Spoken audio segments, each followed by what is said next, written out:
তো আমরা এখন দেখবো এই চ্যাপ্টারটির সি অংশটি। এখানে কি বলেছে দেখো, one is not born a woman, one becomes a woman. অর্থাৎ নারী জন্মগতভাবে নারী হয় না, নারীতে নারী হতে হয়। জন্ম হলেই কেউ নারী হয় না, নারী হতে হয়, ব্যাপারটা এমন। This is a comment by a famous gender theorist. এটা একটা লিঙ্গতাত্ত্বিকের কথা, একজন বিখ্যাত লিঙ্গতাত্ত্বিকের একটা বক্তব্য। Does the story give you a sense of that kind? এই গল্প থেকে তোমার কি এরকম কিছু সত্যিই মনে হয়? Right 10 sentences on your thoughts.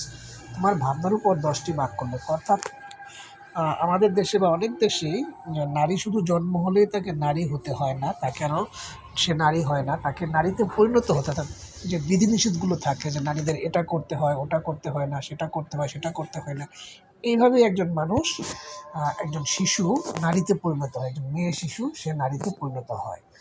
অর্থাৎ সে নারী হয়েছে বলে, নারী হয়ে জন্মেছে বলেই যে সে সব কিছু নারীসুলভভাবে করতে পারে বা তার জন্য সব কিছু স্বাধীন থাকে পুরুষের মতো, সেই ব্যাপারটি নয়।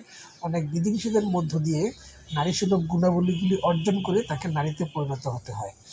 সেই বিষয়টি আসলে এইভাবে, এই বিষয়টির উপর 10টি বাক্য তোমরা লিখবে। আমি এখানে 4-5টি বলে দিয়েছি বাংলায়, তোমরা সেগুলো ট্রান্সলেট করে নিতে। আমি যদি বলে দিই, yes I agree, yes the story gives me this sense, some of the sense of that kind.